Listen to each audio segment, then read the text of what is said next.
Mesdames et messieurs, bonjour, bonjour et bienvenue à ce 72e numéro de votre émission matinale Nopinden, le deuxième numéro de cette semaine. Bonjour Fulgencia. Bonjour Rock. La pleine forme? Oui, ça va bien. Vous rayonnez de beauté ce matin. Merci, c'est parce qu'il y a un événement spécial aujourd'hui, donc je ne pouvais pas rester. Vous comprenez, donc en tout cas, je suis bien sapée aujourd'hui. Je n'ai encore rien compris. Vous n'avez pas encore compris? Je n'ai encore rien compris. En tout cas, nous sommes ensemble. Non, chers téléspectateurs, je vous informe qu'aujourd'hui, Rock, que voici, fête son anniversaire. Et c'est tout un honneur pour moi, Rock, d'être à vos côtés un jour si important pour vous. Merci beaucoup, merci Fulgencia. Merci. En tout cas, nous sommes ensemble pour partager 90 minutes de bonne humeur matinale, 90 minutes d'information également, de débat de société. Oui, tout à fait. Et l'humoriste est déjà ici. Ah, ouais.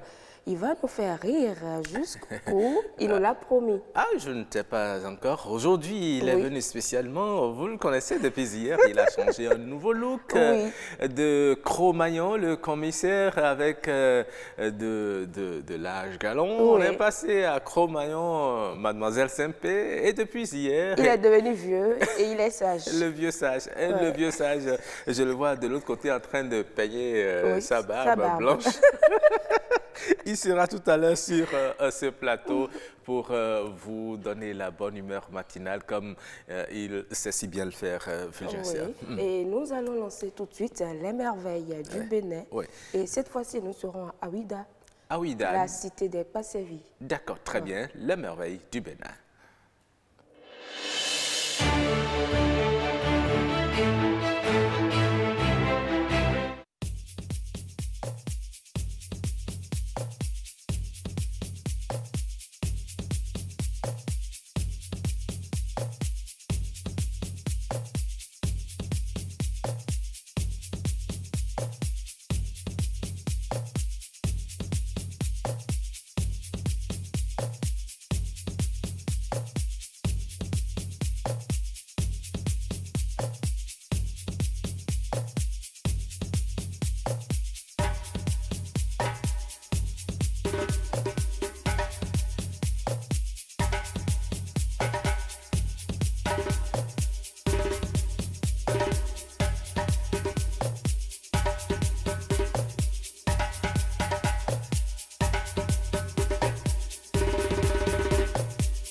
Voilà, nous étions à Ouida, Fulgencia, où nous avons pu voir beaucoup de monuments. C'est une ville remplie d'histoire pour notre pays, le Bénin. Et lorsque vous vous rendrez, vous comprendrez qu'il y a beaucoup de monuments à voir. Également des forêts sacrées, notamment la forêt sacrée de Passé, le temple vaudon du Piton, la basilique Immaculée Conception de Ouida. Qui est d'ailleurs en face du temple des Pitons. Absolument. Vous y allez là-bas, vous voyez la basilique et en face, de l'autre côté, vous avez il n'y a qu'une rue qui les sépare. C'est formidable. Hein? Oui. Il n'y a qu'au Bénin qu'on puisse voir ça. Oui, les religions cohabitent et puis il n'y a pas de souci, il n'y a pas de problème. Tout le monde est content. Absolument. Et oui, vous savez, aujourd'hui, nous allons parler d'un sujet qui vous concerne, qui nous concerne. Nous parlons parlons du châtiment corporel. Le châtiment corporel, vous savez, beaucoup ont recours, surtout chez nous en Afrique, beaucoup ont recours au châtiment corporel pour éduquer les enfants, pour redresser les enfants, entre guillemets, récalcitrants. Oui, mais Rocky n'a pas goûté à ça, des petites fessées jusqu'à la bastonnade. Et moi, je me rappelle très bien, on appelle ça lanière. Oui. On vous dit palmatoire. Sombaka. Sombaka. Quand tu vois le maître avec ça, c'est que tu as chaud, quoi. Tu as fait quelque chose. Et même à la maison aussi. On dit papa vient avec la lanière. Là, tu n'es plus toi-même. Certainement, vous aussi, vous étiez un peu têtu. Non, moi, je n'ai pas goûté à ça. Non, moi, j'étais sage. Ça... En tout cas, c'est de ce sujet que nous allons parler aujourd'hui. Est-ce que le châtiment corporel est-il un gage pour la bonne éducation des enfants? Même si on dit qu'il aime bien, châtie bien. Est-ce que la bonne éducation va de pair avec le châtiment corporel? Avec nos invités, nous aurons à débattre de ce sujet. Vous aurez le temps de les découvrir dans quelques minutes. Mais avant ça, nous allons... appeler notre ami humoriste. Absolument, et qui est de l'autre côté. Le vieux sage. Le vieux sage aujourd'hui qui vient sur le plateau sans ses verres fumés. Il a décidé de... D'aller franco cette fois-ci. Bon, parce que vous regardez droit dans les yeux, oui, vous donnez des conseils. Il dit que nous, les jeunes, là, nous posons trop de questions. Le vieux sage, bonjour. Bonjour, vieux. Oui, je vous remercie beaucoup. Et ce matin? Ça va très bien. On dirait que la voix est partie. Hier, il arrivait à parler, mais aujourd'hui... Vous voyez la température de votre pays, c'est ça qui m'embêtait. Oui, parce que quand j'étais de l'autre côté, il n'y avait pas de problème. Ben, ici, c'est le Bénin, votre pays. Oui, le Bénin. Le Bénin, c'est que moi, sans vous mentir, c'est un pays que j'adore. Surtout, vous avez parlé tout à l'heure. Excusez-moi. C'est l'émotion. C'est l'émotion. C'est l'émotion. Ouais. Vous avez parlé de votre temple de Python. Oui. J'y étais aussi. C'était magnifique, mon jeune homme. On vous a accroché le serpent là au cou. C'est là, mon courage a été découragé par mon encouragement et découragé par mon encouragement essentiel. Donc, sans vous mentir, j'ai essayé. Et en tout cas, j'ai fait semblant comme tout le monde. Parce que le temple de tampon, comment vous appelez ça? Le temple de Python. Le Python, j'ai vu le serpent béninois. Et c'est là, je l'ai touché, c'est glacé comme... Alors, vous m'avez touché ce matin. Non, mais je t'ai pas touché, je t'ai parlé. Est-ce que tu peux... Excusez, c'est la vieillesse. Oui, la vieillesse. C'est comme ça fait. Mais vous êtes mignon ce matin. Ah, d'accord, merci beaucoup. Et tu peux me rappeler ton nom? Fulgencia. Fulgencia, je vous ai dit hier que Fulgencia, c'est quelqu'un, la beauté est dans sa famille. Et puis la belleté est dans leur famille. Ça, c'est dans vrai. leur famille, elles sont toutes comme ça. Hein? Ah oui? Est-ce que tous les Fulgencia de votre famille, j'ai menti? Non. Le vieux a toujours raison. Tu peux oser dire que le vieux n'a pas raison. Est-ce qu'un grand jamais tort? Est-ce qu'un grand jamais tort? Jamais.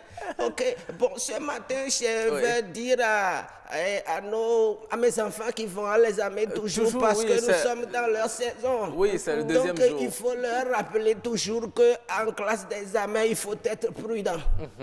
Voilà, c'est que les enfants ont reçu ma bénédiction. Ça, c'est quoi? C'est bénédiction du papa qui allait faire les enfants. Partout, ils sont au niveau de la classe de... Oh, mais toi, là... une deuxième bénédiction. Non, il aime trop ses enfants, c'est pourquoi c'est comme ça. Je vais leur dire simplement, prenez vos copies et concentrez-vous, ne comptez pas sur les gris-gris ou bien sur les trucs là. Comptez sur votre propre intérieur. Et c'est ça, moi, je fais jusqu'à aujourd'hui, je suis devenu comme ça. C'est pourquoi vous avez aussi fait passer quelqu'un qui est arrivé au niveau de la classe des examens, c'est pas donné à n'importe qui, et c'est pas de la glaçon. Ça, c'est vrai. Ça, c'est des clabas avec des taquis et des ayomas. Donc, quand tu arrives à écraser tout ça dans ta bouche, c'est parce que tu es parti. Vous avez écrasé, c'est pourquoi vous êtes là. Si tu veux être président de la République, tu dois passer par... Forcé. Voilà. Hein? Il faut passer par là. C'est pourquoi moi j'ai dit que les Fulgentia vous Fulgentieront tous. Merci. Donc ce matin, je n'ai pas beaucoup de choses pour vous, mais j'ai quelque chose pour quelqu'un ici. Ah, ok, Ah bon? allez-y. Tu as compris, non? Oui, oui, oui, j'ai compris. Parce qu'avant, nous, on chante beaucoup. Mais aujourd'hui, la vieillesse a pris le relais, donc on n'arrive pas, mais on essaie quand même de dire quelque chose. Donc le vieux veut chanter. Oui. D'accord. Donc, c'est-à-dire, je chante à ma manière, vous répondez à votre manière, parce que dans la vie, chacun a sa manière, C'est chacun ça. a ses regards, chacun a ses goûts, chacun a sa lui-même. Donc, c'est pourquoi je vais chanter pour quelqu'un, si quelqu'un se retrouve dans mes chansons, lui, il prend joyeux, joyeux, joyeux anniversaire. Joyeux anniversaire, joyeux anniversaire. Et quelqu'un au plateau. Joyeux anniversaire. Le quelqu'un n'a pas de nom, il n'a pas de nom. Votre quelqu'un là, il n'a Je pas vais de te nom. dire que la charité bien ordonnée commence par les autres. Je lui Pas dis les merci. Et commence par quelqu'un qui est au plateau et lui-même il va se présenter tout à l'heure. Je lui dis merci, le vieux sage. On va se retrouver vers la fin de cette émission pour la terminer en beauté. Nous aurons à danser. Il n'y a pas de problème. C'est moi. Fulgensia disait qu'il y a une surprise, en tout cas, je ne sais pas. Non, Ou bien- moi, aujourd'hui, je suis la porte-parole des téléspectateurs et vous avez dit tout à l'heure qu'à la fin, il y aura la Bon. coupure du gâteau. Donc, on espère toujours. Ah bon? Non mais moi je l'ai. Est-ce que tu sais monter sur le cheval? Oui. Ah ben j'étais à porter le cheval. d'accord. C'est pour ton carton, il n'y a pas de problème. Et tout à l'heure, je vais voir comment tu vas tomber écraser les dents. Merci beaucoup, le vieux sage. Je remercie tout le monde quand même. Ah oui, après avoir ri avec le vieux sage, nous allons à présent passer au clip du jour et nous allons découvrir ce clip et l'artiste qui nous accompagne tout au long de cette émission, juste après cette virgule.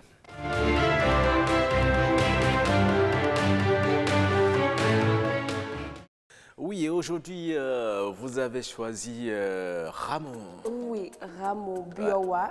Ramon Biowa. Oui. Biowa, ça veut dire quoi? Biowa, ce que vous avez demandé Ah à bon. votre Dieu, à votre éternel, Va s'accomplir. ça va s'accomplir. Absolument. C'est une manière à nous de vous dire joyeux anniversaire. Oh, merci beaucoup. Merci. Vos vœux seront accomplis. Amen. Merci beaucoup. Nous allons savourer donc Biowa de Ramo ensemble.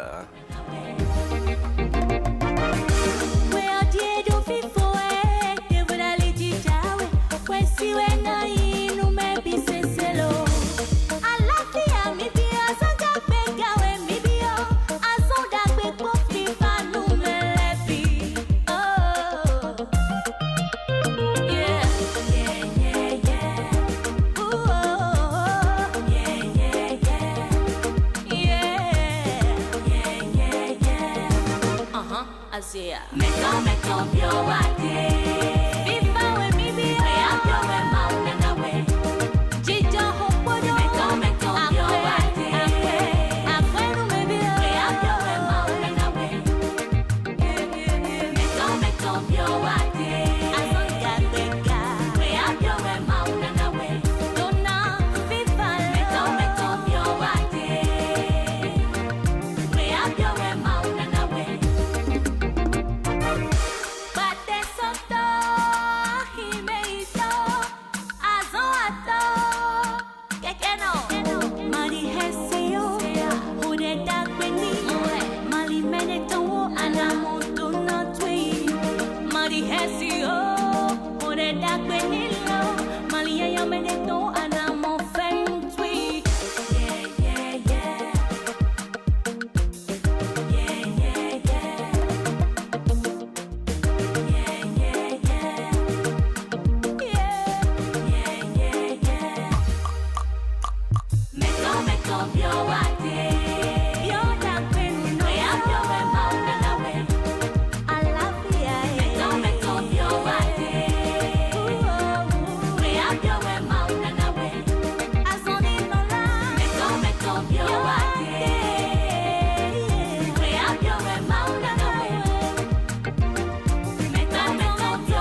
C'était magnifique. Je vous dis merci. J'ai aimé.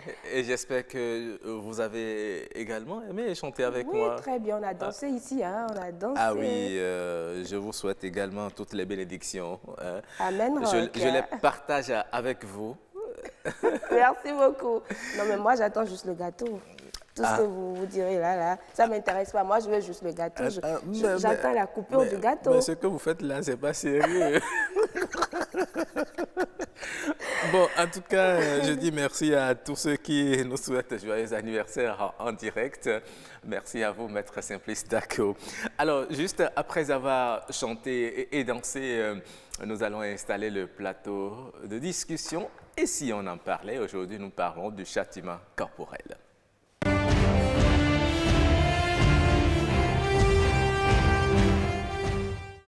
Et puis, comme je l'annonçais déjà, nous parlons du châtiment corporel. Nous avons tous pris par là. Lorsque vous vous comportez un peu mal, c'est la fessée. Une claque par là-bas, une sifflet de lanière par là-bas. Eh bien, beaucoup de parents en Afrique, surtout en Afrique, ont recours à cette méthode pour éduquer, pour redresser les enfants. Est-ce que c'est le gage d'une bonne éducation? Est-ce qu'il y a des moments où on doit taper un enfant? Eh bien, avec nos invités, nous allons faire le débat. Et je rappelle également que c'est une émission interactive en direct.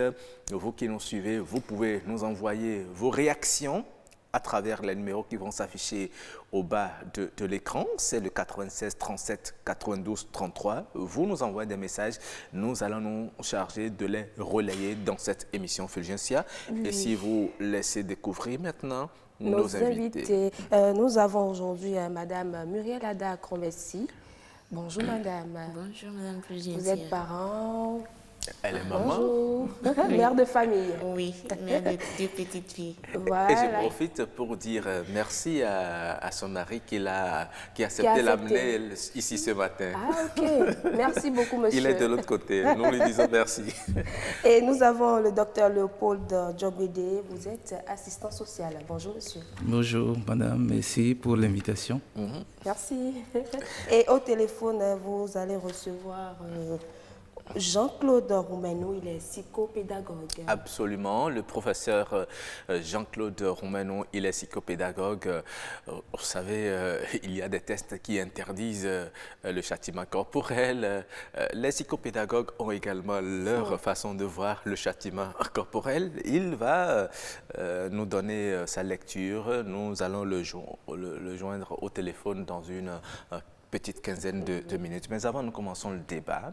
J'ai bien envie de commencer avec madame qui sourit bien. Je me demande si derrière ce sourire, elle arrive à porter la main sur les enfants de petites fessées. Vous utilisez aussi le châtiment corporel pour redresser les enfants?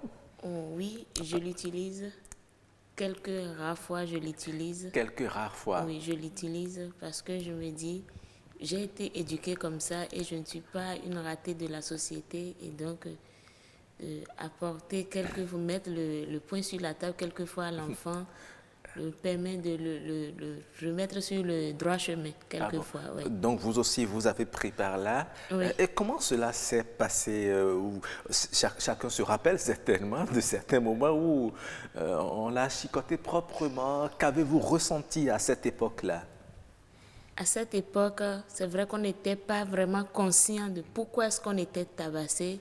Parce qu'en ce moment, c'était tabassé. On était vraiment tabassé. On assommait même. Oui, on te bastonnait vraiment. C'est pas comme aujourd'hui, nous, on donne quelques fessées ou bien juste une chicotte où on crie beaucoup. Non. Avant, tu étais correctement tapé. C'était pas...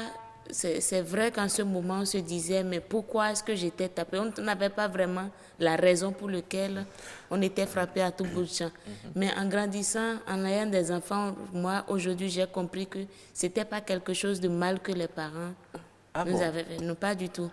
Pas du tout. Dis donc, mais vous savez très bien qu'il y a des tests qui interdisent cela parce qu'on estime que c'est faire du mal à l'enfant. Oh, c'est discutable.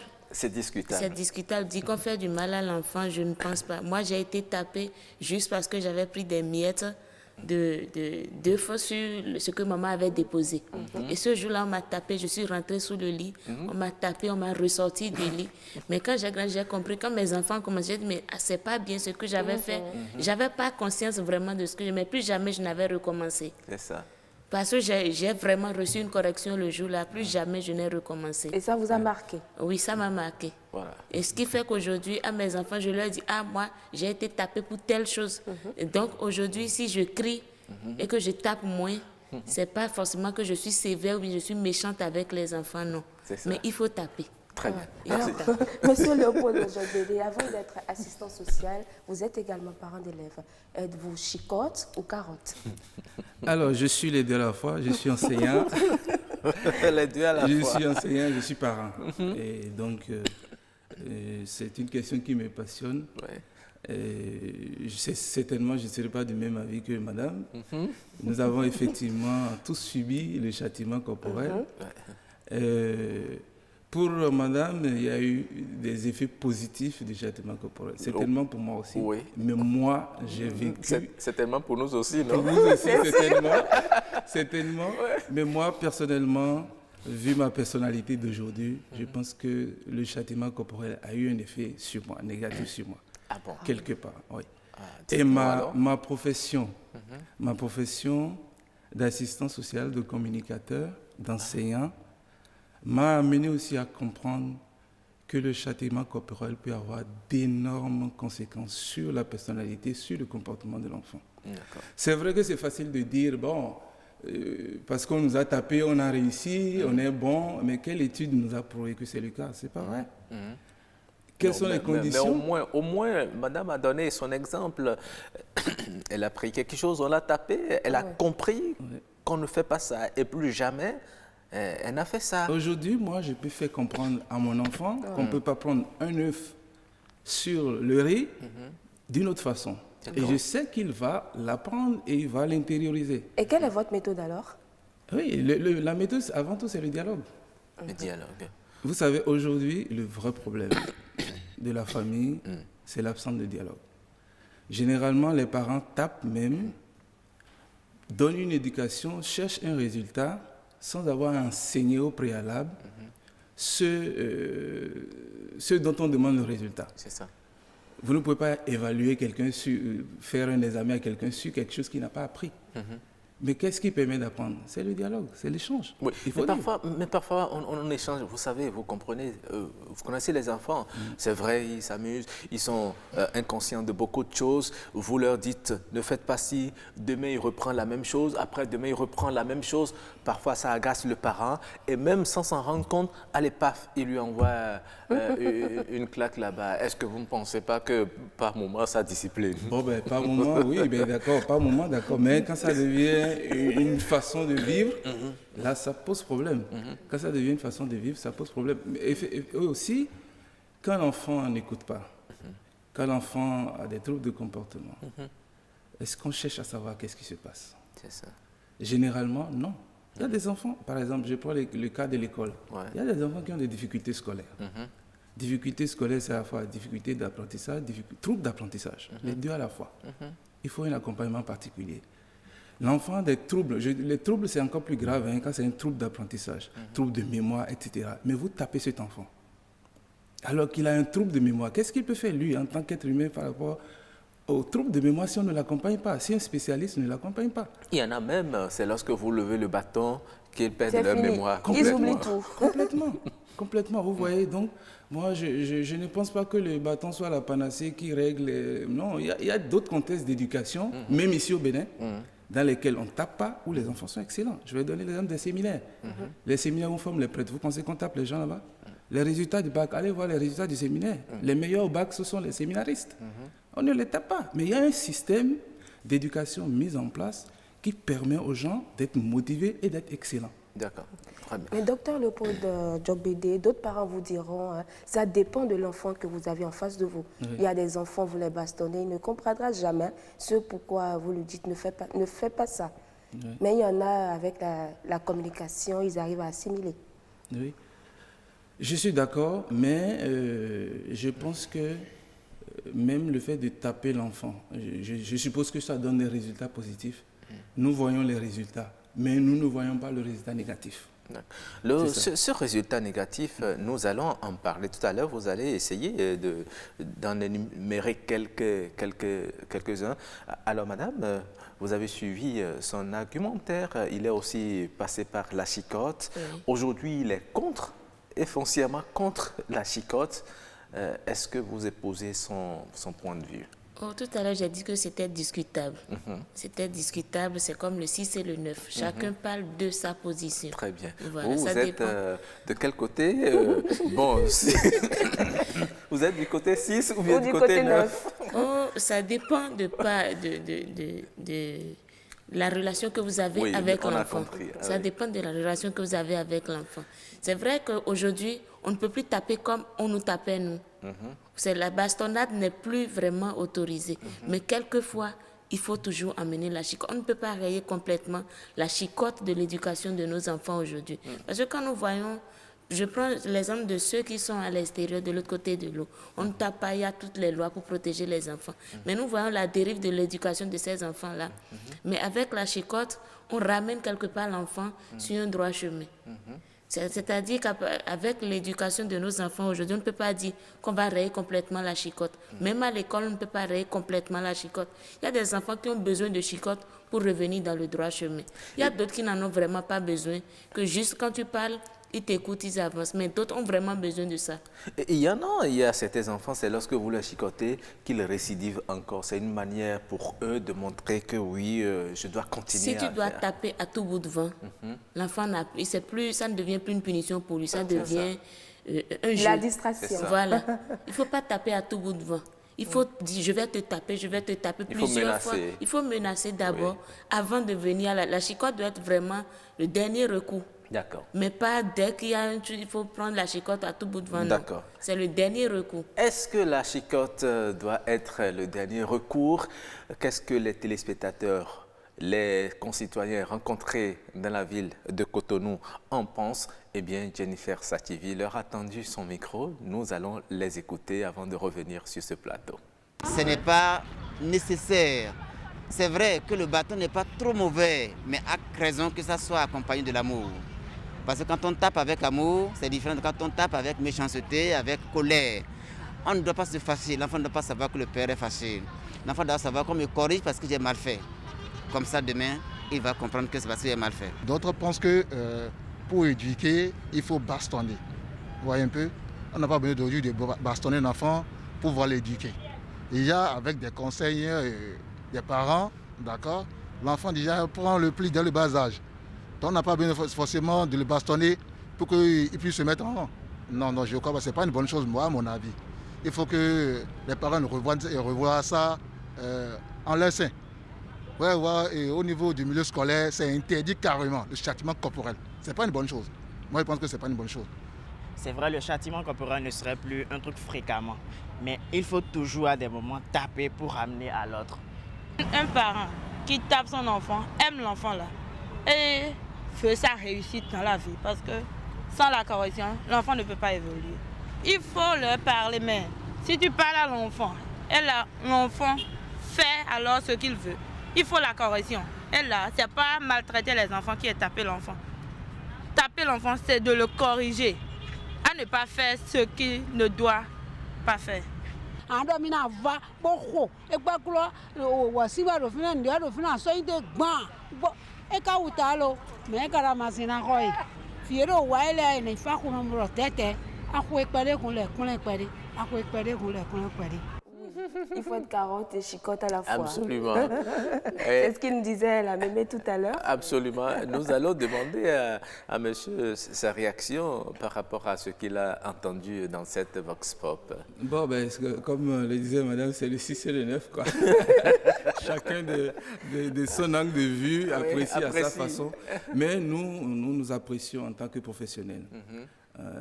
pour l'expérience que nous avons vécue, etc. Bon, c'est vrai que les parents, vous savez, il n'y a eu aucune école pour être parent aussi. Hein. Et il ne suffit pas d'être parent pour connaître comment éduquer un enfant. Mais nous avons eu la technicité et non seulement ça, nous avons vécu les cas concrets. Lorsque les enfants ont des problèmes, ce sont les travailleurs sociaux qui les gèrent. Les enfants qui sont dans la rue, etc. Nous savons ce qu'ils nous racontent. Beaucoup d'enfants sont dans la rue par la violence de discipline. Ah bon, de leurs parents? Bien sûr. Parce que papa me tape trop, je n'en peux plus. Parce que ma marade me tape trop, je n'en peux plus, je sors de la maison. Il y a plein de cas comme ça. Est-ce qu'on peut s'imaginer que cette violence de discipline-là peut en amener jusque-là? Non. Donc, ce n'est pas juste de dire qu'il n'y a pas de conséquences. Les conséquences, il y en a tellement. Mais madame, on a entendu, hein, lorsqu'on tape son enfant, c'est parce qu'on l'aime. Oui. On veut son bien dans la société. Qui aime bien châtie bien. Oui. Je ne pense pas que le parent qui tape son enfant soit contre l'enfant, non. C'est pour apporter quelque chose de positif chez l'enfant qu'on le tape. C'est pour ça que j'ai dit, c'est le dernier recours. Il faut d'abord parler beaucoup de fois avant d'arriver à ce recours-là. C'est par amour que le parent tape l'enfant, en fait, pour le ramener. Parce que quelque part, c'est toujours pour le ramener quelque part que le parent le tape. C'est plus comme avant où il faut taper n'importe comment et en désordre. Aujourd'hui, il faut beaucoup parler avec les enfants, mais toujours est-il qu'il ne faut pas oublier la chicotte. Effectivement. Voilà. Et un peu comme vous l'avez dit, hein, chacun apprécie selon sa position. On a entendu des gens dire taper un enfant, ce n'est pas le maltraiter, c'est le corriger. Et lui dire ce que tu as fait, c'est pas bon, ne fais plus. Mais vous savez, il y a une façon de procéder. Il y a certains parents, ils vous tapent. Ils tapent leurs enfants, ils ne disent même pas la raison pour laquelle on a tapé l'enfant. L'enfant cherche à savoir, on dira, si tu continues, je te tape encore. Est-ce qu'au niveau de ses parents, il n'y a pas un travail à faire? Il y a plus de travail à faire de ce côté. Moi, par exemple, je peux taper mon enfant parce qu'il a menti, il a fait quelque chose de mal. Je ne vais pas le taper pour le mal qu'il a fait, mais juste parce qu'il a menti. C'est-à-dire le mal qu'il a fait, ce qu'il a gâté ne cause pas déjà. Parce que toi-même, tu peux gâter, là, tu peux casser un verre sans le savoir, ce que l'enfant peut faire. Mais le fait que l'enfant te mente, ou bien qu'il cache le verre, et ne te dise pas la vérité, peut t'amener à le taper et lui dire, je ne t'ai pas tapé parce que le verre est cassé, mais parce que tu as menti. Et c'est une manière d'éduquer l'enfant aussi. Voilà. Mais il y a, vous savez, en dehors de cela, il y a certains parents qui achètent même les palmatoires, écrivent le nom de leurs enfants là-dessus, amènent l'enfant à l'école, remettent le palmatoire à l'enseignant pour lui dire, écoute, s'il déconne, redresse-le. Est-ce que... Non, là, je ne suis pas d'accord sur ça. Non, pas du tout. Il ne faut pas terroriser l'enfant. Puisqu'on a dit que en fait, le bâton, c'est corriger l'enfant. On n'a pas dit que c'est un moyen de terroriser l'enfant. Déjà, faire ça à l'enfant, ça le terrorise. Il n'a plus confiance en lui-même pour aller vers le travail. Mettre une chicotte, écrire son nom dessus, c'est traumatisant déjà pour l'enfant, selon moi. Mais quelque part, est-ce que ce n'est pas une façon d'amener l'enfant à se ressaisir? Ça, c'est une extrémité. C'est peut-être une forme de dissuasion que le parent est en train de faire. Est-ce que vous ne trouvez pas que ça puisse avoir également son aspect positif, pas forcément pour l'utiliser, mais lorsque l'enfant sait que, attention, il y a une chicotte spéciale pour moi lorsque je décolle, lorsque je n'apprends pas mes leçons, le maître va... Justement, c'est ce qui est préconisé. Ce sont les alternatives. Au lieu d'aller à la chicotte, on peut utiliser des alternatives. La dissuasion, vous avez dit, c'est une alternative. Au lieu de frapper, j'utilise une situation pour vous faire avoir un peu peur, afin que vous n'alliez pas à l'acte. C'est une prévention situationnelle. Donc, ça ne pose pas problème. Ce qui pose problème, c'est le fait de... C'est l'usage. C'est l'usage. C'est l'usage qui pose problème. Mais y a-t-il pas un moment où il faut nécessairement utiliser la chicotte? Vous êtes foncièrement contre? Vous dites chicotte même. Chicotte, c'est un mot un peu terrible. Hein. Ça renvoie un peu à l'esclavage. Ça me fait penser aux animaux. Vous permettez, si vous parliez... Si vous permettez, nous allons rapidement établir la liaison avec notre psychopédagogue. Le professeur Jean-Claude Roumenon, il est au téléphone. Bonjour, professeur. Bonjour, M. Kaïma. Oui, aujourd'hui, nous parlons du châtiment corporel. Est-ce un gage pour une bonne éducation de nos enfants? Dit-on déjà, est-ce que nous pouvons avoir recours au châtiment corporel pour espérer une bonne éducation d'un enfant? Ma réponse est tout à fait oui. Ah. Oui, pourquoi? Parce que, bon, le châtiment corporel n'est qu'une forme de punition. Une forme de punition. Parmi tant d'autres. Et pour éduquer un enfant, il y a deux leviers principaux sur lesquels les éducateurs peuvent jouer. Il y a le renforcement positif, c'est-à-dire les récompenses, les louanges, tout ce qui fait plaisir à l'enfant. Les renforçateurs. Les renforçateurs. Donc ça, là, on les utilise pour amener l'enfant à acquérir les bons comportements, les bonnes réponses, notamment pour l'apprentissage, pour ce qui est digne d'être appris à l'école ou hors de l'école. Donc pour stimuler l'apprentissage, on utilise donc les renforçateurs positifs là. Maintenant, le deuxième levier sur lequel les éducateurs doivent jouer pour réussir l'éducation, c'est la punition. À quoi sert la punition? La punition sert justement à ôter du répertoire comportemental de l'enfant ce qui est indésirable. Ce qui est indésirable. Donc les mauvais comportements. Mais est-ce que la mauvaise conduite. Est-ce que l'effet escompté est toujours obtenu? L'effet escompté va être obtenu à condition que cette punition soit appliquée de manière méthodique et scientifique. Nous étions en train de parler du châtiment corporel. Oui. Pour châtier son enfant, il ne s'agit pas de lui donner 50 coups de palmatoire ou de 50 coups de chicotte. L'efficacité de la punition dépend de ce nombre de principes. Notamment, la punition doit être modérée. Si nous revenons au châtiment corporel, plutôt que de donner 50 coups de palmatoire, avec 4-5 coups de palmatoire bien appliqués, l'enfant va souffrir. Mais vous savez, professeur, les enfants, tous les enfants n'ont pas la même constitution physique, ils n'ont pas la même constitution psychique. Un enfant peut recevoir un seul coup, par exemple, et ça va le traumatiser à vie. Est-ce que vous pensez... N'utilisons pas les gros mots, traumatisme. Cet enfant dont vous parlez, qui sera traumatisé, lorsqu'il joue au ballon avec ses amis, s'il ne suit pas dur, il peut tomber, se blesser au genou, non? Bien sûr. Et souffrir plus que quand on va lui donner 4 coups du palmatoire, oui ou non? Oui, mais comme il sait que c'est lui-même, vous savez, lorsqu'on est auteur soi-même... Ça ne va pas l'empêcher quand même de pleurer parce qu'il aura mal, il va souffrir, il va saigner. Et moins que quand on lui donne 3 coups de palmatoire, 4 coups de palmatoire. Donc la souffrance, en général, c'est le deuxième levier là, pour que l'enfant se détourne des mauvais comportements, des mauvaises conduites. Et je vous disais que le châtiment corporel n'est qu'une forme de punition. D'accord. Ce n'est pas la seule forme. Maintenant, il faut appliquer à chaque enfant, selon sa constitution, selon sa psychologie, le type de punition qui lui convient. D'accord. Malheureusement, tous les parents ne connaissent pas leurs enfants. C'est parce que vous êtes psychologue, psychopédagogue, que vous connaissez quelles peuvent être les constitutions physiques et psychologiques de l'enfant. Mais dites-nous, professeur, c'est vrai, on vous a compris, il faut par moment utiliser la chicotte pour redresser l'enfant. Ce n'est pas tout le temps et ce n'est pas de façon exagérée qu'il faut le faire. Nous vous avons compris. Mais est-ce que la chicotte ne crée pas, vous avez dit qu'il ne faut pas utiliser de gros mots, mais je reviens un peu sur le traumatisme, les comportements par exemple de désertion de l'école, même des fugues de la maison. Est-ce que cela ne peut pas entraîner ces comportements de l'enfant? Monsieur Akoyou, oui, professeur. Ce qui va traumatiser l'enfant, c'est la punition exagérée. D'accord. La punition barbare et sauvage.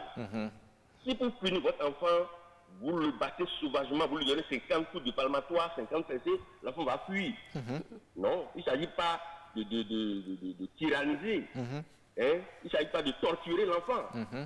Mais il s'agit de le faire souffrir modérément pour qu'il associe sa souffrance au mauvais geste, à la mauvaise conduite qu'il a eue. D'accord. Et que ça lui donne envie de se détourner de ce mauvais comportement-là. D'accord. C'est simple, c'est aussi simple que ça. D'accord. Vous savez, il y a deux catégories de parents. Il y a certains parents qui ne disent rien lorsque on tape leurs enfants à l'école, par exemple. Il y en a d'autres, lorsque vous touchez même à un seul chevet de leurs enfants, c'est des convocations. Que pensez-vous de cette situation? Oui, les parents convoquent parce qu'en temps, la législation en matière de châtiment a disposé que, bon, à l'école, on n'a plus le droit de taper un enfant. Ouais. Donc, les parents ont beau jeu de s'engouffrer dans cette brèche-là pour aller attaquer les éducateurs. Sinon, il s'agit d'expliquer aux parents que, comme je vous le disais, il y a deux leviers pour éduquer. Et le deuxième levier, c'est la punition. Et le châtiment corporel fait partie de la punition. C'est ça. Et en donnant quelque chose à un enfant, ça ne va pas le tuer. Pas du tout. Ça ne va pas le tuer, mais l'enfant va associer la douleur qu'il a ressentie, le mauvais geste qu'il a eu, et il aura envie de s'en détourner. C'est ça. Il s'agit d'appliquer la punition, c'est-à-dire le châtiment corporel, de manière méthodique. De manière méthodique. Oui, c'est-à-dire de façon modérée. Oui. De façon modérée, systématiquement. Ah bon, systématiquement. Quand l'enfant il commet la faute, il faut le châtier en même temps ou bien il faut l'avertir? Aussitôt. Il ne doit pas y avoir de délai. Comme certaines mamans font, on vous dit, bon, attends, papa va venir, il va te punir. Non. C'est quand l'enfant a eu le mauvais comportement que maman aussi doit le châtier. En même temps. Une maman qui aime son enfant n'a pas peur de le punir. Oui. C'est comme ça qu'elle va préserver son avenir. Mais vous savez, l'erreur est humaine, tout homme est faillible. L'adulte peut aussi faillir sans le savoir. Si l'enfant il commet une erreur et que automatiquement vous le châtiez, est-ce que cela ne va pas créer un sentiment de comment dit-on, il aura peut-être l'impression qu'il n'est pas aimé de son parent. Bien. Merci, M. Cohen. Oui. Il s'agit de faire comprendre à l'enfant pourquoi il a été puni. D'accord. La punition doit être juste. OK. Lorsque l'enfant comprend que c'est parce qu'il a eu un mauvais comportement, c'est parce qu'il a triché, il a volé, il a été impoli, il a été frappé, il accepte la punition. D'accord. Les enfants aussi, ils ont le sentiment de la justice. C'est ça. Très bien. C'est ça. Il faut que la punition soit juste. Voilà. Il faut que le parent explique à l'enfant après pourquoi il a été puni. Et il ne doit plus faire ce qu'il a fait là. Maintenant, très rapidement, vous allez nous dire, lorsque le châtiment est de façon exagérée, quelles sont les conséquences que l'on peut avoir au niveau de l'enfant pour que les parents qui châtient de façon... Vous avez fait allusion à ça tout à l'heure. Vous avez dit, bon, si un enfant est fragile, si on le frappe sauvagement, cela peut entraîner des problèmes de santé. Oui. Et sur le plan psychologique, ça peut entraîner des comportements de désertion de l'école, quoi. Oui. L'école peut être associée à une balance négative, c'est-à-dire l'enfant associe les souffrances qu'il a ressenties à l'école, quoi. Donc l'école va être synonyme de souffrance pour lui. Et il aura envie de fuir l'école. Tout à fait. Et commencer à faire l'école buissonnière. Est-ce que vous voyez? Donc il ne s'agit pas de punir sauvagement, mais de punir avec méthode, de façon modérée, en appliquant les principes de la punition. D'accord. Et pour que la punition soit efficace. Très bien. Dans la société aussi, nous punissons, non? Donc, le policier attrape un voleur, on le met en prison. Oui. Vous voyez, c'est une forme de punition. Il y a des pays qui appliquent encore le châtiment suprême. Oui. Malgré l'évolution des droits de l'homme, il y a des pays qui n'hésitent pas à exécuter des grands criminels. C'est des formes de punition, mais des punitions irrémédiables. On ne doit pas aller là. Il y a des pays où les gens coupent les mains des voleurs. Vous voyez, c'est pour dire que la punition fait toujours partie de l'arsenal d'éducation de toutes les sociétés. D'accord. Et le châtiment corporel, il ne faut pas exagérer, ce n'est qu'une forme de punition. Très bien. Si c'est ça qui convient à un enfant, il faut l'appliquer sur l'état d'âme. D'accord. Très bien, très bien. Merci beaucoup, professeur Jean-Claude Roumenou. Je vous souhaite une très bonne journée. Merci. Alors, monsieur Léopold Adjobwede, vous avez entendu comme nous, le professeur Jean-Claude Roumenou a dit qu'il faut adapter la punition au type d'enfant qu'on a. Alors, je souris parce que j'étais un peu étonné d'entendre le professeur Roumenou, que je connais bien. Je l'ai trouvé dans la peau beaucoup plus d'une approche culturaliste. Il était beaucoup plus béninois que psychopédagogue dans son intervention.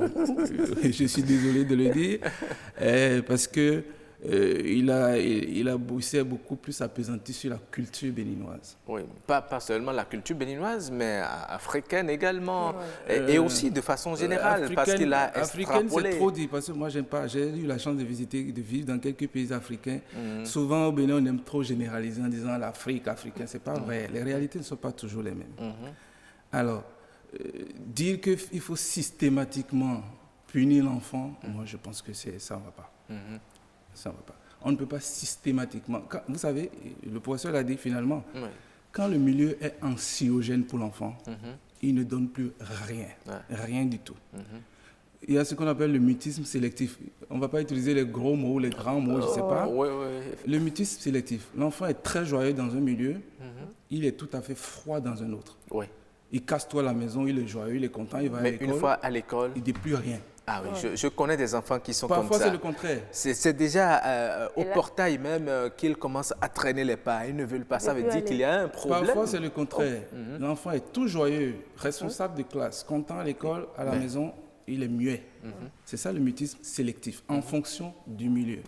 Le milieu est anxiogène. C'est ça. L'enfant n'arrive pas à supporter. Il y a trop de pression. D'accord. Je ne suis pas... On n'a pas dit de ne pas punir. La punition, ce n'est pas le châtiment corporel. Les renforcements positifs, la motivation, l'encouragement, l'éloge, etc. Les renforcements négatifs, la punition. Mais pas forcément le châtiment corporel. Et il y a plusieurs formes de punition que peut y avoir. Et qui peuvent amener l'enfant dans les écoles. On a l'impression qu'avec le châtiment corporel, c'est plus rapide. Oui, l'enfant, il encaisse rapidement. En même temps, il comprend parfois. Écoutez, moi je pense que nous sommes des êtres humains. Et quand on essaye des choses que ça ne marche pas, on réfléchit mieux, on cherche d'autres stratégies. C'est-à-dire, même la police, le professeur parlait de la police. Tous les policiers, un bon policier, c'est qu'à premier coup, on ne sanctionne pas. Le policier doit d'abord, en tout cas, dans la formation de la police, je suis sûr que ça se passe comme ça. Ah non, mais si ça ne se passe pas comme ça. Si vous violez le feu tricolore, on vous verbalise, on vous prend, on vous verbalise automatiquement. Le feu tricolore, on peut me verbaliser. OK? Mais le policier va venir me saluer gentiment, me parle, discute avec moi. Et après, il peut dire, bon, il y en a qui peuvent dire, oui, je vous ai compris. Mais la sanction ne peut pas être automatique. Dans l'éducation, il y a plusieurs stratégies qu'on peut utiliser. Il faut aller d'abord, je ne sais pas, d'abord l'éducation en elle-même, la persuasion, etc. Et comme l'a dit madame, peut-être le pouvoir peut être l'ultime arme.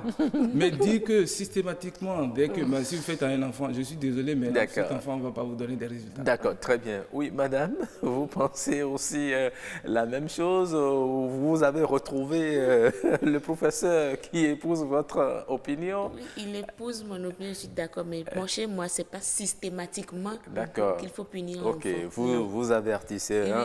Combien d'avertissements? 2 à 3 fois. Autant de fois qu'il le faut. Autant de fois qu'il le faut. Autant de fois qu'il le faut. Parler beaucoup. C'est vrai qu'aujourd'hui, avec la génération au 21e siècle, ce n'est plus les enfants du 20e siècle. Il faut parler beaucoup aujourd'hui avec nos enfants, devenir leur ami d'abord. C'est-à-dire, quand l'amitié est là, quand tu prends la chicotte, il reçoit mieux. Il sent que, maman est fâchée.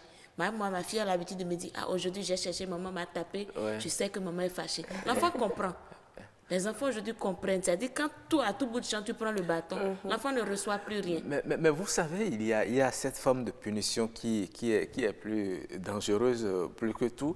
Lorsque vous commettez un acte, vous savez que ça là, on doit me taper. Et que le parent ne vous frappe pas, il vous regarde. C'est comme si... Là, tu te demandes à quel moment ça va venir. C'est plus traumatisant. Ça, c'est vrai. Oui. Il y a par exemple les jeux vidéo. Oui. Vous pensez que ça fait plus mal à un enfant qu'on le tape, qu'on lui interdise de jouer? Le privé de dessin animé PS. Non, l'enfant a quand même accès à quelque chose. Même les dessins animés, on peut les punir. Justement, c'est pourquoi je dis, il peut avoir... Il n'a pas accès à un PS ou à un dessin animé. L'enfant du village n'a pas accès au dessin animé, mais il a accès à d'autres choses qu'on peut lui interdire d'utiliser. D'accord, sortir, aller jouer avec ses camarades. En tout cas, nous allons faire un tour tout à l'heure pour les stratégies à adopter pour la bonne éducation des enfants. C'est aussi l'objectif de cette émission. Les parents qui nous suivent et qui ne savent pas quelle alternative à part la chicotte, eh bien, vous allez leur donner des conseils. Nous allons rapidement commencer à lire quelques messages que nous ont envoyés les téléspectateurs. Nous commencerons déjà par Benoît Wandja qui dit ceci: utiliser la chicotte ou non dépend du type d'enfant que vous avez en face. Mais à mon avis, il faut éviter de faire un usage systématique de la chicotte pour espérer asseoir ainsi son autorité. La première recommandation aujourd'hui, et c'est d'ailleurs la tendance, est d'être l'ami de ses enfants. Le message passe mieux, mais comme deux amis peuvent se brouiller de temps en temps, il peut donc arriver que vous soyez fâchés par un acte posé par votre enfant. Et c'est là que le type d'enfant est à prendre en considération. Un coup d'œil sérieux, quelques mots pourraient parfois suffire. En résumé, la chicotte n'est pas toujours gage de bonne éducation et son usage excessif peut abattre ou rendre rebelles certains enfants. Oui, et il y a Mémé Dagia qui dit « Autrefois, l'enfant noir africain avait besoin de chicotte à l'image de nos parents soumis à l'esclavage, pour chasser, bâillonner et traquer comme des bêtes de somme. Le monde évolue et aujourd'hui naissent une intelligence formidable. D'autres veulent parler dans le ventre de leur maman. J'adhère au développement fait plus haut. La chicotte n'est pas nécessaire, mais elle peut être à côté pour servir de rappel à l'autre, non à un usage abusif. Donnons beaucoup d'amour à nos enfants. Être des parents responsables, attentionnés et dévoués sont gages de succès dans le cursus scolaire des enfants. Voilà. Et Maître Huguette Bopé Nyakadja, avocat au barreau béninois, dit ceci: merci pour ce sujet très important. Moi, j'ai été frappé par mon papa. Il croyait bien faire et c'est la connaissance qu'il avait des moyens d'éducation. Il faut dire que par ailleurs, il était très affectueux et que cela créait comme un équilibre. Personne d'autre n'avait cependant le droit de nous frapper, y compris à l'école. Je n'en suis pas morte, certes, et j'arrive même à en rire. Il se pourrait que cela m'ait aidé à me discipliner, mais je ne suis pas sûr que cela m'ait rendu meilleur. Je rends grâce à Dieu de ce que mes parents m'ont bien éduqué, mais me frapper n'était pas nécessaire. Je n'aimais pas cela parce qu'il y a dans cette pratique quelque chose qui abaisse la personne que l'on frappe. On casse son estime de soi, on le met en position d'infériorité, on touche à sa dignité. Surtout, dans une même famille, on peut avoir plusieurs enfants qui sont frappés de la même manière, mais qui ne réagiront pas de la même manière. Certains en riront et d'autres éprouveront une grande colère en s'en souvenant. J'ai vu des enfants croire sincèrement que leurs parents les détestaient parce qu'ils les frappaient. Donc, pour eux, les coups sont synonymes de détestation. Tout simplement, ils engrangent donc de la colère et de la haine à chaque correction jusqu'à complètement détester leurs parents. Certains enfants qu'on frappe vivent dans la terreur. Ils font pipi sur eux quand leur papa rentre ou leur maman, selon celui des deux qui frappe. Oui, il y a Bilkis Talibou qui vient enchérir en disant ceci: la chicotte n'éduque pas, mais dresse. Les enfants qui ont subi la chicotte agissent rarement par motivation intrinsèque. Pire, cela crée de la barrière. Plus le langage entre l'adulte et l'enfant et la chicotte, Plus, à un moment donné, l'enfant dira « de toute façon, on va me taper ». Certains en rient même. La tendance aujourd'hui est la pédagogie positive. Créer des contrats entre les partenaires, parents, enfants, enseignants, apprenants. L'enfant sait ce qu'il attend quand le principe établi n'est pas respecté. La punition que reçoit l'enfant doit être proportionnelle à la faute commise. J'aime dire souvent aux collègues enseignants, surtout que quelque alchimie, la chicotte, agit sur la compréhension. Pour les parents, la relation est souvent brisée. Si dans l'enfance, le jeune enfant subit à l'âge adulte, beaucoup qui l'ont mal subi s'éloignent de leurs parents qui, vieux, ont besoin d'eux. Voilà. Et il y a Bilikis qui énumère les conséquences et elle parle de repli sur soi, peur de s'exprimer. Vous verrez, parce qu'on a frappé un tel, il n'arrive pas à même demander la permission en classe ou à la maison. C'est le trop sage. Un enfant fera toujours des bêtises. C'est la caractéristique de l'enfant. S'il est trop sérieux, trop sage, il y a également une raison qu'il faut fouiller. Oui, et il y a Benoît Wandja qui dit « J'ai vécu également un cas. Une petite fille de 2 ans environ qui tremblait littéralement à la vue du maître de maison qui maltraitait. Le thème n'est pas fort par rapport à ce qui se passait. Son grand frère qui avait 4 à 5 ans à l'époque. Et il y a Armel Agoubatin Poressou qui dit « Tout ça est beau et vrai. Le drame, c'est que la plupart des parents ne savent comment s'y prendre sans chicotte. Et bienvenue aux déviances comportementales observées de nos jours. Ne pensez-vous pas que ce changement brusque impacte négativement l'éducation des enfants? Une question qui me fait réfléchir. » Et Martin Chaffa qui dit « En dépit de tout, on doit apprendre à un enfant que quand papa ou maman dit non, il faut obtempérer. Quand ce n'est pas comme ça, je ne suis pas dedans. » Il continue, la dernière fois, je dois revenir sur la même chose négative, il y a toujours la chicotte. C'est vrai que les enfants de 2 ans ou 3 ne sont pas dedans, mais ils apprennent déjà à cet âge que papa n'aime pas certaines choses. Voilà. Et un dernier message qui vient à l'instant de parvenir, il est de Cyrilia Yebe et dit « Bonjour tous, l'usage de la chicotte a été pour mon expérience personnelle très dissuasif mais teinté de douleur. Toutefois, je n'en ai jamais voulu à mes géniteurs à cet effet parce qu'à bien y réfléchir, ça m'a plus ou moins fait du bien. Cependant, il n'est pas véritablement opportun d'en user forcément tout le temps avec les enfants d'aujourd'hui qui naissent avec une réelle intelligence et sont prêts à vous défier comme vous ne l'avez jamais fait avec vos parents. Il faut en user pour son caractère dissuasif, mais pas en faire du travail. Bonne journée. Voilà.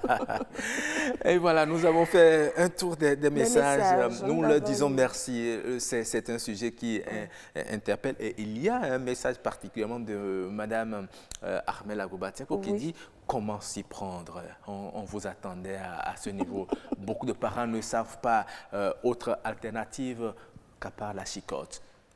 Comment faut-il s'y prendre, madame? Comment faut-il s'y prendre? Pour Comme je l'ai déjà dit, il faut bien éduquer son enfant. Non, chez moi, ce n'est pas sans la chicotte. D'accord. Non, pas sans la chicotte. Okay. La chicotte vient en dernier recours, toujours avec une petite chicotte. D'accord. Voilà, pas la bastonnade. Ok. Selon moi, il faut devenir vraiment l'ami de son enfant. Beaucoup parler avec ses enfants. À chaque fois, mettre l'enfant devant ce qu'il a fait de mal, lui répéter.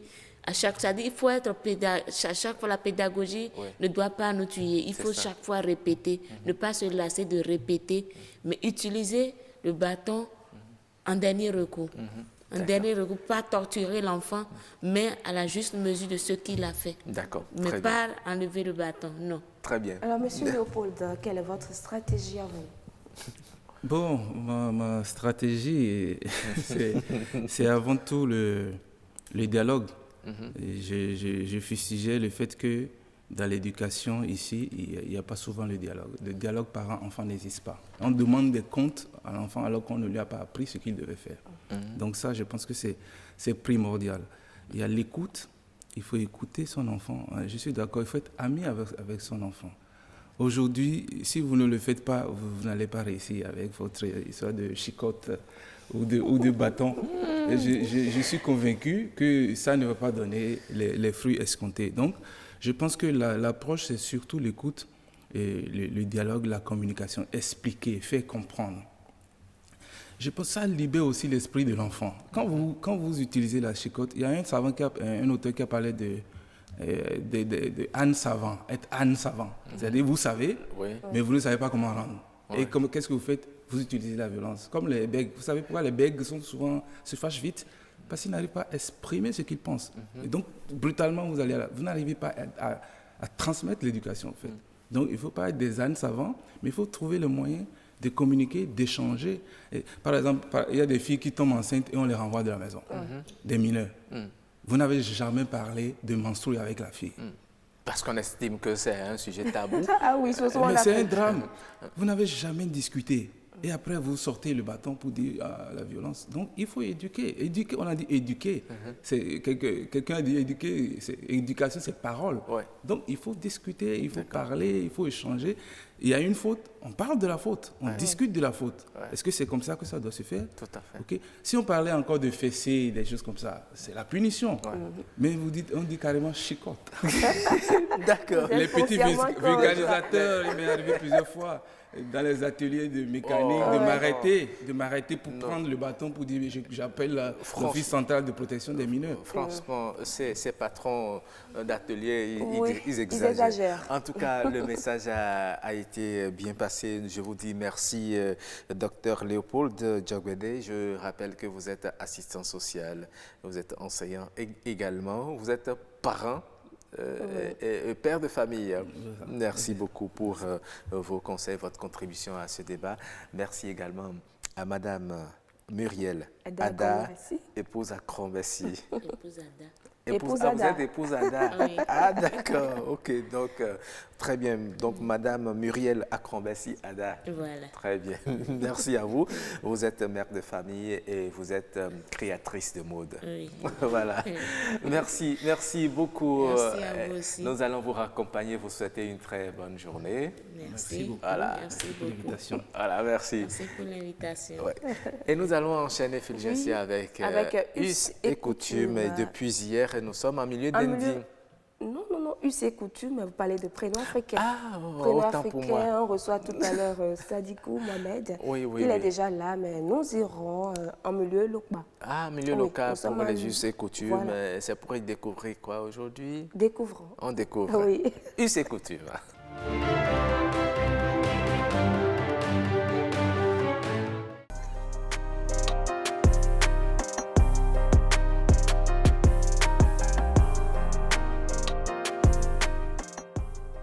C'est une cérémonie qu'on fait aux personnes qui ont des difficultés de la vie.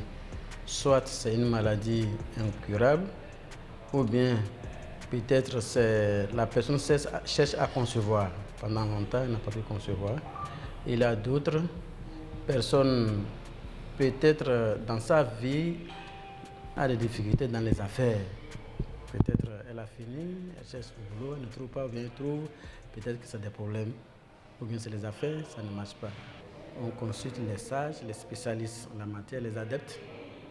Quand on consulte, c'est là on peut découvrir qu'il faudrait faire telle cérémonie. Alors quand on se consulte, alors c'est aux adeptes qui sont chargés de faire la cérémonie qu'on contacte. Et ils demandent le nécessaire, ce qu'il faut faire. Cette cérémonie en milieu local s'appelle Bo. Bon, en milieu local, ça veut dire la rivière, le cours d'eau.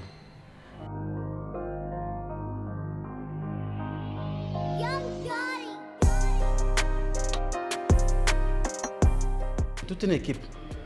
Lorsqu'on fait cette cérémonie, il faut te dire que soit c'est tout le village ou bien c'est tout un quartier qui accompagne la victime.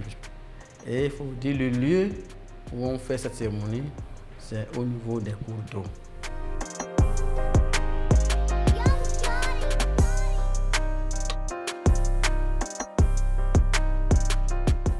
On commence au niveau du village et c'est le malade, bien la victime, qui vous oriente.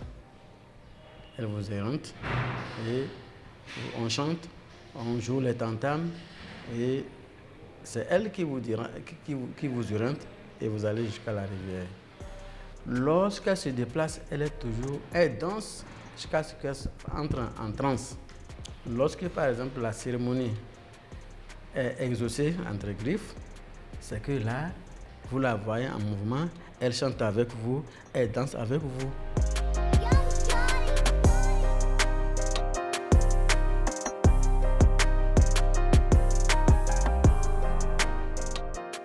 Lorsque c'est un échec, alors l'endroit où elle a commencé, on l'a mis, soit c'est à la maison là, elle est sur place. Elle ne bouge pas. Parfois, mais ces cérémonies, on les fait une fois, 2 fois, 3 fois, en tout cas un certain nombre de fois. Et lorsque ça ne marche pas, il faut que les gens cherchent à savoir qu'est-ce qui ne va pas. Voilà, nous étions en milieu Lokpa. Justement, on parlait de la cérémonie de purification en milieu Lokpa. Et nous étions avec le doyen, toujours depuis hier. Ouais. La cérémonie, c'est souvent lorsque vous avez des problèmes et on constate que ça ne va pas dans la vie, vous avez des difficultés. Et là, on va consulter, on se rend compte que vous avez besoin de purification.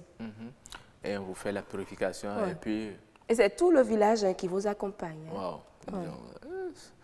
Tout le village vous accompagne pour... à la rivière, pour évacuer, pour jeter le mauvais sort et l'envoyer loin. D'accord. On a compris. Hein. Merci beaucoup. Et après eu ces coutumes, nous allons retrouver... Mohamed Sadikou. Mohamed Sadikou d'un prénom africain. Juste après ceci.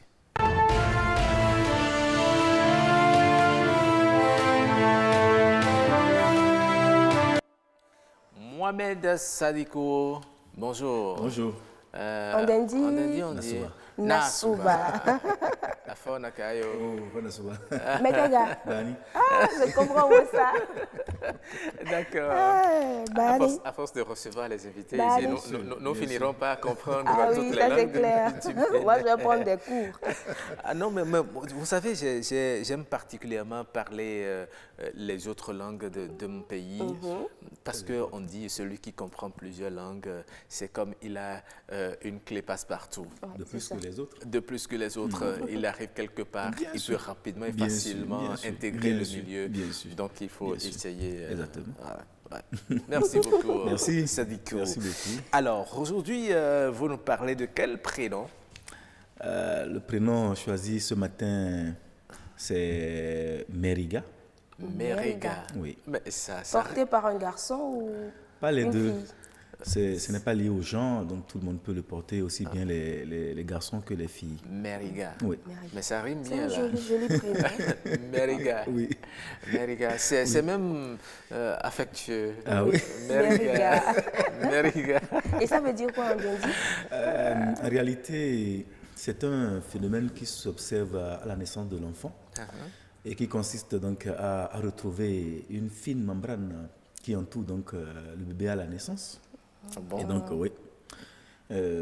Donc, ce qui donne ce caractère l'enfant d'un enfant. Du placenta. Du placenta, oui. Du placenta. Il y a quand le placenta se rompt, il y a encore une autre membrane qui l'entoure. Sûrement que c'est un phénomène forcément gynécologique, mais que peut-être dans nos coutumes, on n'arrive pas à expliquer. Donc, on attribue ça donc, à un phénomène exceptionnel. Et vous savez, chez nous, quand il y a un phénomène un peu qui dépasse l'ordinaire, on l'entoure de mythes pour que les débats s'arrêtent. Donc, il faut attendre nécessairement l'arrivée de l'enfant avant de lui attribuer ce prénom. Forcément.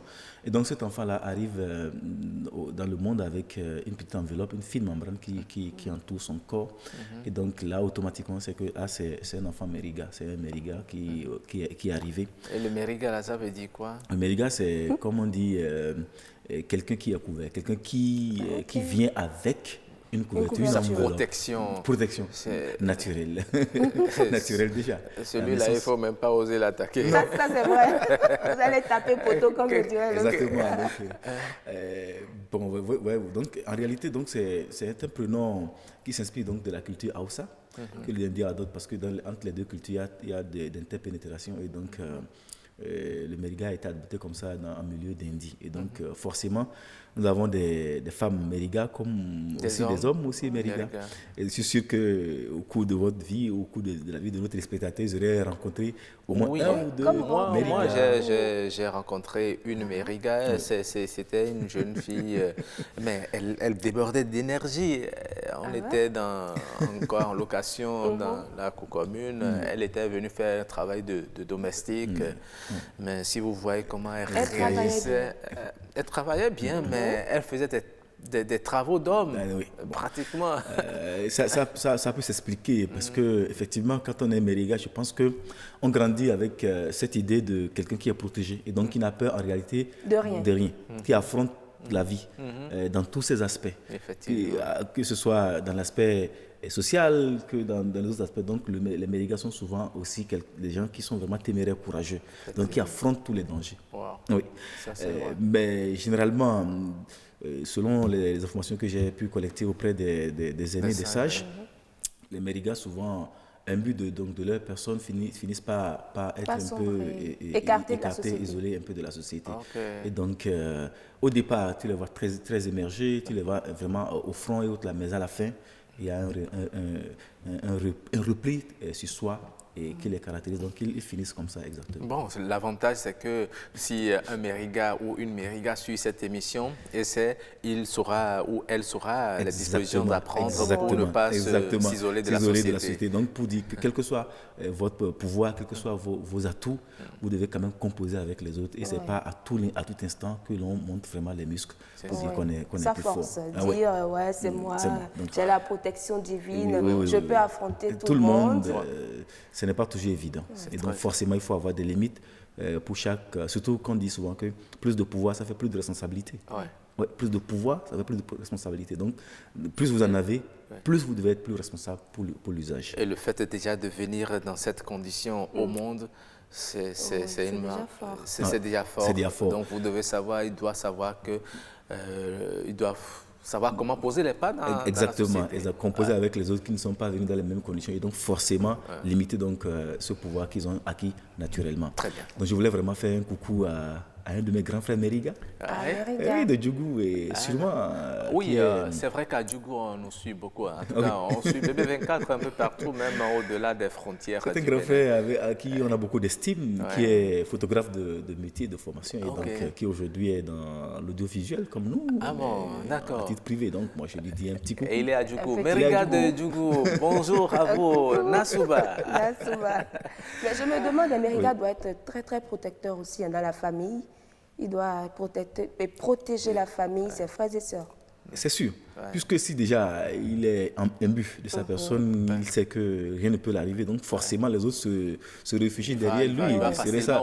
Exactement. Quelqu'un comme ça, il y a des métiers, il peut être facilement militaire. Exactement. Donc, si on pouvait avoir des commandants américains dans notre armée, je pense qu'on aurait perdu au cœur. Ce sont des leaders.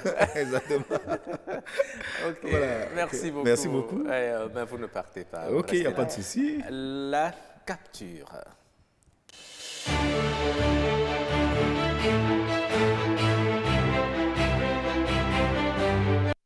Nous sommes mardi. Oui. Ouais. Et aujourd'hui, nous sommes toujours avec M. Claude Adigli. Oui. Je ne sais pas si c'est ce qu'il a décidé de m'offrir aujourd'hui. Qui sait Claude, je sais qu'il est bien gentil. Oui, très gentil. Oui, nous allons voir l'assiette. Ce qu'il y a dans... ça, c'est quoi, ça? De l'haricot rouge, la purée d'haricots rouges. C'est haricots, je vois du pain. Purée de haricots rouges. Ah, ben... On appelle ça... Purée l'autre de nom. haricots. L'autre nom? Vous le dites abobo? Non, pas abobo. Là, c'est la purée du Féchois, là. Ah, Moi, je ne sais pas, je veux pas, je suis pas. Et c'est bien garni, hein. D'accord, donc c'est purée de feijoada. Oui. Ah, super. À l'intérieur, je crois qu'il doit avoir de la viande, oui, des carottes mais pas découpées beaucoup. en rondelles. Oui, des carottes et là-bas Du persil. Du pain. persil, du pain. Oui. Le pain est légèrement grillé. Oui. Ça va être assez croustillant. J'imagine. J'imagine. Ah non, franchement. C'est peut-être Claude, le déjeuner de tout à l'heure, tu sais. Claude, bon, je te dis merci. Hein.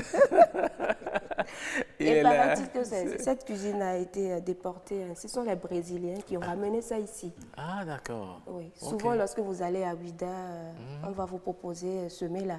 Ah ouais. Très bien, merci beaucoup.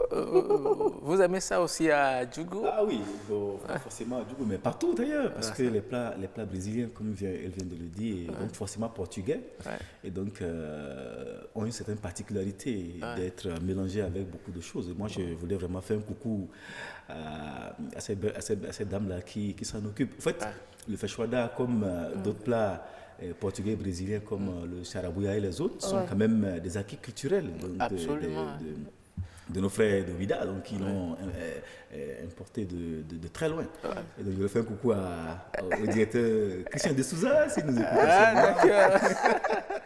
C'est sûr qu'on vous a invité, vous étiez allé goûter une fois. Il y a un festival à Ouida qui, chaque année... Et grâce à lui, vous avez goûté à ça là-bas. Donc vous êtes comment dit-on? Apparemment, vous avez de bonnes adresses.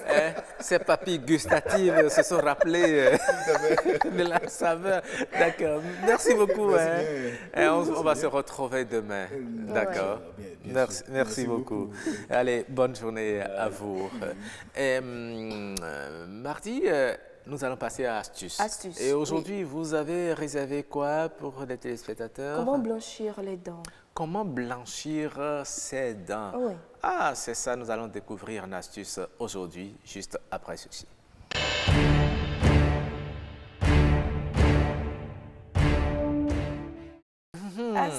Astuce, nous y sommes.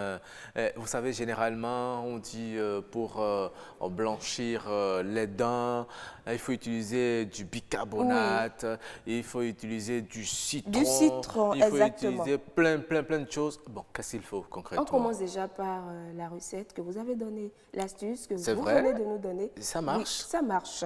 Ok. Et il s'agit du bicarbonate de soude et du citron. Et cette formule, elle est magique pour avoir des dents blanches. Lavez les dents avec un peu de jus de citron fraîchement pressé et rincé à l'eau claire. Ou plongez votre cure-dent dans du bicarbonate et vous l'appliquez sur vos dents. Ah oui? Oui. Regardez l'action. Voilà. Avant et vous êtes après. sûr? Oui, très ne bluffez sûr. pas, mes Du tout téléspectateurs. pas, du tout pas. Donc, C'est d'ailleurs ces des- dents jaunes que vous voyez là peuvent devenir toutes blanches. Oui. C'est d'ailleurs des astuces de mémé que nous avons. Et on bien. vous dira aussi que le charbon végétal pourrait vous aider à enlever. Effectivement, voilà, c'est comme ça. ce qu'on voit à l'écran. Donc, là. il faut utiliser du charbon pour nettoyer les dents. Oui, on avec- l'ajoute à notre pâte dentifrice. Oui, les brosses végétales. Voilà. Comme on dit, dans un poti. Dans un poti, pourquoi pas. Ou bien à l'eau. À l'eau, chez nous. Ça ne coûte même pas cher. Avec 25 francs, 50 francs, vous en avez déjà. Donc, vous écrasez On écrase, le charbon. Oui, on D'accord. ajoute ça à la tige, Oui. à notre brosse végétale ou à notre brosse qu'on achète à la pharmacie. Et puis, vous brossez. Vous brossez chaque D'accord. matin et vous verrez le résultat. Très bien. Oui. Une autre astuce pour blanchir ses dents, vous en avez encore? Oui, on parle également de l'huile de coco. Oui, de l'huile de coco. L'huile de Bon, coco, oui. l'huile de coco. Vous savez, là où on trouve ça souvent, c'est lorsque vous allez à Grand Popo, au niveau du pont péage. Ça me permet de faire un coucou à Marcel. À Marcel. C'est celui qui est actuellement à Grand Popo. Certainement. Non, aujourd'hui, bon, ok, d'accord. Elle doit être certainement à Grand Popo. Mais lorsque vous dépassez le poste péage de Grand Popo, là, les dames exposent ça, là, l'huile de coco. L'huile de coco. Très bien, Il non? vous suffit juste de plonger votre brosse à dents dans de l'huile de coco et vous brossez chaque matin. Ah bon? Oui. Comme ça seulement? Oui, et vous puis brossez. Ça blanchit les dents. Ça permet de blanchir Wow. également les dents. Merci. 3 bonnes astuces pour nous ce matin. Bon, on va essayer. Oh, il faut Et essayer, voilà. vous verrez. Essayez. On est encore le matin. Vous pouvez encore essayer. Hein, pour voir. Et après combien de temps les dents deviennent vraiment blanches? Bon, ça dépend de comment est-ce que vous y prenez. Mais je D'accord. pense qu'avec 2 semaines, 3 semaines déjà, D'accord. ça pourrait se faire. D'accord. Mais il faut ajouter avec, lorsqu'on ajoute du bicarbonate, il faut le faire soit 2 jours ou 3 jours après. Ok, d'accord. Oui, il ne faut pas le faire tous les jours. De façon consécutive. Voilà. Parce que ça pourrait Abîmer. fragiliser Voilà, justement, vous avez les compris. gencives. D'accord. Merci beaucoup. Allez, le vieux sage, j'ai bien envie de lui dire de sautiller pour venir, mais je ne sais pas si le vieux sage Non, le vieux encore... n'a pas de force, s'il s'il a vous encore- plaît. Mais il dit qu'il est encore en forme, hein? Et, ouais, il vient... Le vieux Bon. ne veut pas vieillir. Je n'ai rien dit, hein? Le vieux. Oui. Bonne arrivée. Non, ben, moi, je suis content d'être parmi vous parce que, tu sais, dans la bouche de la jeune et de la jeunesse du moins, excusez-moi, c'est le français qui est un peu élastique. Et des fois, ça blesse des gens, ça touche les gens. Ben, il faut prendre ça comme ça. C'est quand tu es en face des jeunes comme ça, qui sont expérimentés. Dis-moi ton nom, mon garçon. Moi, c'est Rock. J'ai Rock dit. Aurélien. Non, mais apparemment, le vieux oublie vite. hein. Non, ce n'est pas que j'oublie, Plusieurs fois c'est déjà, que... on vous a non. rappelé le nom. Non, Chaque c'est-à-dire- fois, on revenait dessus. J'oublie pas comme ça, c'est mon mémoun. Mon mémoun, Mémoire. oui, c'est que ça, comme moi-même, je suis en train de me déprogresser un peu. Ah ouais. Mon mémoun aussi est en train de prendre son retraite. En tout cas, de toutes les façons, prenez ça comme vous voulez. C'est comme ça la vie. Ben, moi, je vais dire quelque chose. Vous allez me répondre comme il faut. Est-ce qu'il est bon quand tu es en face de ton beau-père? Beau-père. De ton beau-père. Beau-père. De ton beau-père. Quand tu es en face de ton beau-père. C'est l'homme ou bien la femme? La femme. D'accord. En tout cas, les deux. Quand tu es en face de lui, est-ce que c'est normal de faire... C'est quoi pour... C'est-à-dire de péter? Devant ton beau-père. Oui. Ah, là, Bon, c'est que tu es fort. Hein? bon si le Faut beau-père a oser l'habitude faire de ça faire... devant ton beau-père. Donc, ben, mon jeune homme, il est allé chez son beau-père. Il est en train de parler avec le monsieur comme ça. C'est là où les choses arrivent que moi je ne comprends pas. Quand tu es devant la personne, la chose te prend. Et voilà que le truc là, ça te prend là, il n'y a pas pitié. Il connaît personne, il connaît même pas quelqu'un. Eh bien, et là où c'est un peu grave, c'est qu'il y en a qui sont avec du bruit. Il y a d'autres, quand il ne veut pas se fâcher, il sort doucement, il provoque le... C'est plus grave, hein? Mais ça, c'est l'odeur qui attire. Non, mais après. c'est ça, c'est S'il y là, a pas de bruit. c'est là où je voulais en venir. Je voulais vous demander, vous les jeunes d'aujourd'hui, vous mangez beaucoup de nourriture bizarre. Avant là, nous, on mange seulement la pâte avec piment. Et puis quand ça sort comme ça, là, c'est-à-dire avec puissance, et on sait que oui, c'est un enfant qu'on peut confier son enfant. C'est-à-dire il dégage il a la force. Maintenant, aujourd'hui, on mange des wamacha avec des... Wamacha avec des Le vieux, vous avez goûté à ça aussi? Le vieux mange c'est shawarma. quelque chose que moi, si je prends ça, me donne des insomnies. Insomnie? Mais oui. Vous C'est avez pas- normal, le vieux est habitué à du wokoli. Le vieux a dit quand il prend ça, ça lui donne de l'insomnie. Oui, quand je prends ça. Insomnie, Oui, insomnie, tu rock. as vu que les rocks, c'est déjà, ils ont des mémoires propres. Parce que quand tu prends ça, à ton insomnie, quand ça te prend là, toi-même, tu commences pas, ton grand frère qui est devant là, commence pas à se gonfler d'une manière que ça me dégage. Bon, je parlais de ça, j'ai dit que le jeune homme était devant son beau-père comme ça. Quand la chose te prend, il faut dire simplement, s'il vous plaît, Pépé, je vais... Lui, tel qu'il il respecte son beau-père, il s'est concentré d'une manière en pensant que la chose va sortir comme doucement. Ben, attends, Et là? celui qui a fait sortir ça, est-ce que lui-même, il sent l'odeur, il sent qu'il a fait sortir quelque chose. Bon, Ça l'embête, l'odeur l'embête lui-même. répondez, Pépé. Bon, de toutes les façons, quelqu'un qui a fait sortir son truc ne va pas, ça ne veut pas le gêner. Parce que ça vient de lui. Oui. Mais ça peut gêner celui qui est à côté. Ça dépend comment aussi la personne il est. Donc c'est en ce moment que mon jeune ami il a fait comme ça. Il parlait avec le vieux. Oui, j'ai fait si. Quand la chose l'a pris, là, vous allez constater que quand ça te prend là, on change de position. Et le visage change. Mais à un moment donné, quand tu fais ça, bon, on saura que c'est toi, il a fait le truc. C'est en ce moment, mon jeune homme, il a fait comme ça. Oui, je vous écoute. Oui, je vous écoute. Et la chose, il a oublié de fermer son derrière avec force. Vous pouvez me dire à quoi il dit, pour parler seulement. La chose a commencé. Oh, le truc là, ça m'a énervé moi aussi parce que le jour quand je suis venu, sa honte est tombée dans ma honte et puis ma honte aussi est tombée sur sa honte. C'est une histoire de honte. Et c'est à ce moment, au lieu que la chose sorte doucement, c'est sorti. Ça a fait boubou. Et c'est à ce moment que le jeune homme a fait comme ça. Le vieux a dit, mais toi, c'est quoi? Et le jeune homme a peur. Mais c'est que le vieux a fait que moi, j'ai aimé.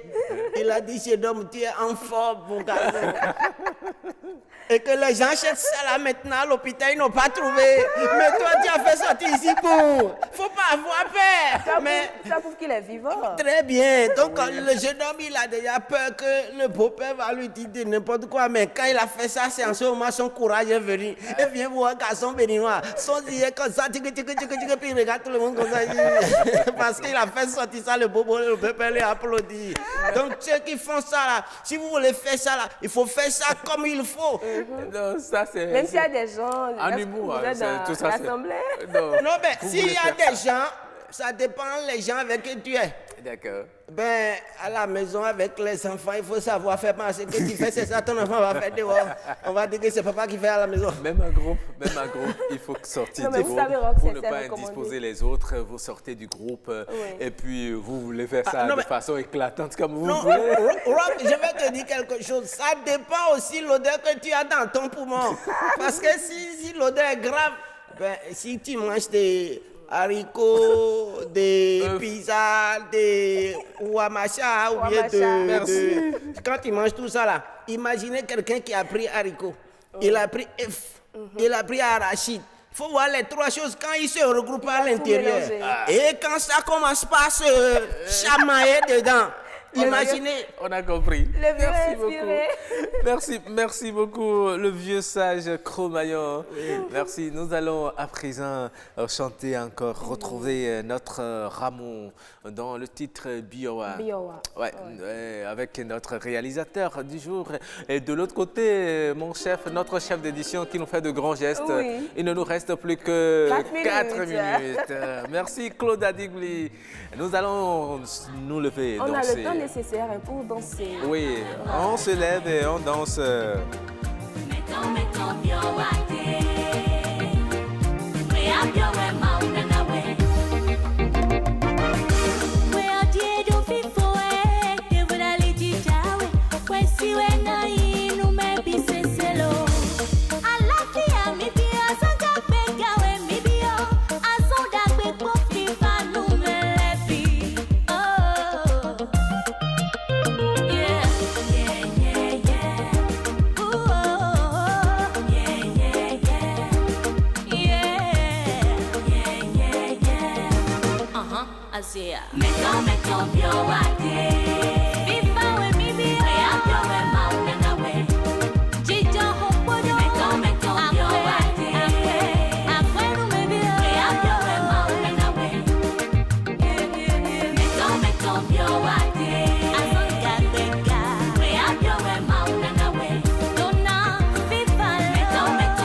Soto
merci beaucoup.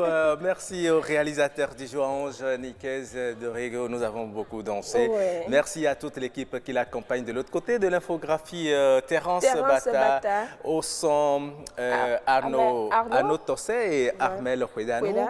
Et derrière la caméra, c'est François Zissou. Oui. Et de l'autre côté de la diffusion, nous avons Joël Mian. Joël Mian. Joël Jésus Mian. Nous disons merci au chef d'édition également du jour, Claude Adibli. Oui. Voilà. Et qui d'autre Arnaud Adadja. Arnaud Adadja. Bon, Oui, ils étaient ensemble. Là. Très bien. Et merci, merci à l'humoriste. Au Papa Sage. Merci. Encore joyeux anniversaire à vous, Rock. Merci. Vous nous avez promis le gâteau. Il n'y a rien. Le gâteau, nous allons le couper au cours de cette journée. Merci beaucoup. Au revoir. À demain. Mettons, bien,